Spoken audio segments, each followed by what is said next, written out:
Wir werden in diesem Video Futur 1 lernen. Also bleib dran. Werden lernen. Schön, dass du da bist. Herzlich willkommen. In diesem Video lernen wir die Zukunft. Ich werde dir ein paar kleine, aber wichtige Regeln zeigen und danach wird die Zukunft dir gehören. Also, wie immer, ohne viel bla bla bla, volle Konzentration an die Tafel. Futur 1. Herzlich willkommen. Wir machen es kurz und knapp und starten. Hier habe ich die Zeitformen in der deutschen Grammatik.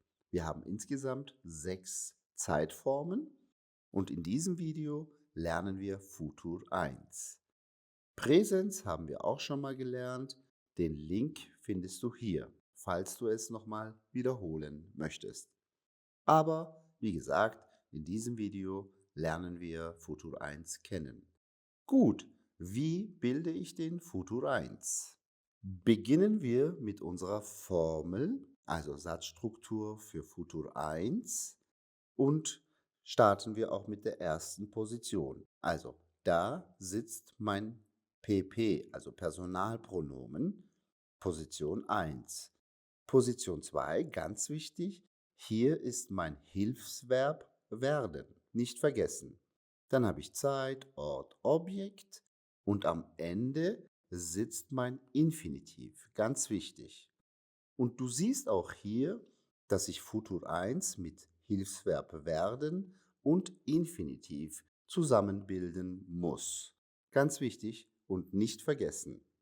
Ich schreibe jetzt mal ein Beispiel. Wir werden heute Abend einen Film schauen. Auch hier siehst du mein Hilfsverb werden, zweite Position und mein Infinitiv ist am Ende. Also die zwei immer zusammen und so können wir Futur 1 bilden.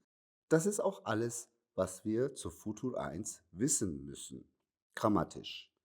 Jetzt schauen wir uns noch die Konjugation von unserem Hilfsverb werden an. Konjugation werden. Wie konjugiere ich mein Hilfsverb werden? Das machen wir so. Ich werde, du wirst, er, sie, es wird, wir werden, ihr werdet, sie werden. So einfach kann man das lernen. So, ich habe dir jetzt die Satzstruktur für Futur 1 gezeigt. Es ist ganz einfach. Werden plus Infinitiv. Immer zusammen bitte. Werden Position 2, Infinitiv am Ende. Genau. Jetzt lernen wir noch ein paar Beispiele und Situationen, wo wir Futur 1 nutzen können. Also an die Tafel. Nachdem wir jetzt die Grammatik gelernt haben, sollten wir auch wissen, wann wir Futur 1 im Deutschen benutzen können. Hierfür habe ich 4 Kategorien quasi. Pläne für Zukunft. Also in diesem Fall können wir Futur 1 benutzen oder bei Vermutungen über die Gegenwart oder Zukunft, Versprechen oder Absichten oder bei Ankündigungen können wir Futur 1 benutzen. So, jetzt machen wir Schritt für Schritt alle Kategorien mal durch mit Beispielen. Starten wir mit Pläne für die Zukunft. Mit Futur 1 kann ich Pläne für die Zukunft ausdrücken. Zum Beispiel, ich werde morgen arbeiten oder sie wird heute Abend das Abendessen kochen oder wir werden nächste Woche verreisen.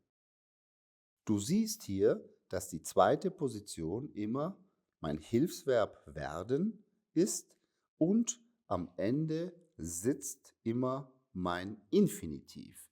Das haben wir vorhin gelernt. Gut, machen wir weiter. Vermutungen über die Gegenwart oder Zukunft können wir auch mit Futur 1 bilden. Machen wir ein paar Beispiele. Die Prüfung wird schwer werden. Es ist eine Vermutung. Aber auch grammatisch ist es hier interessant. Du siehst, hier ist mein Hilfsverb werden und hier ist mein Vollverb werden. Ja, auch das ist möglich. Gut, machen wir weiter. Er wird schon zu Hause sein. Oder es wird heute regnen. Ich glaube, es regnet bald. All das sind Vermutungen und Vermutungen können wir mit Futur 1 bilden. Gut, machen wir weiter. Auch Versprechen oder Absichten kann ich mit Futur 1 bilden. Zum Beispiel, ich werde dir bei den Hausaufgaben helfen. Oder wir werden pünktlich kommen. Und als letztes, sie wird sich bald melden.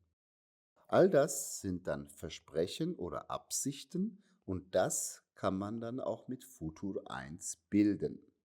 Ich wiederhole es nochmal grammatisch. Werden, Hilfsverb Position 2 und Infinitiv Ende.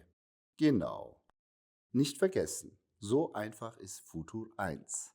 Machen wir weiter mit Punkt 4. Ankündigungen können wir auch mit Futur 1 bilden. Was sind zum Beispiel Ankündigungen? Der Kurs wird nächste Woche beginnen. Also wird beginnen.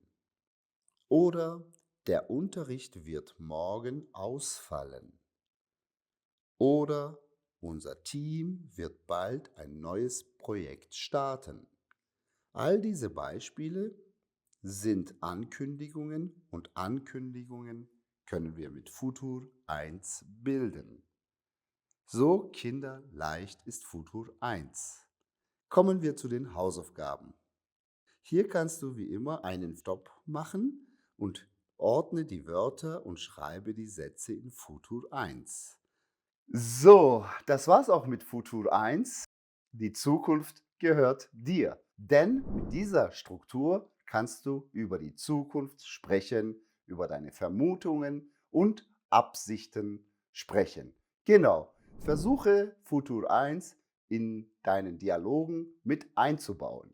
Wie immer, ich sage Danke und Tschüss.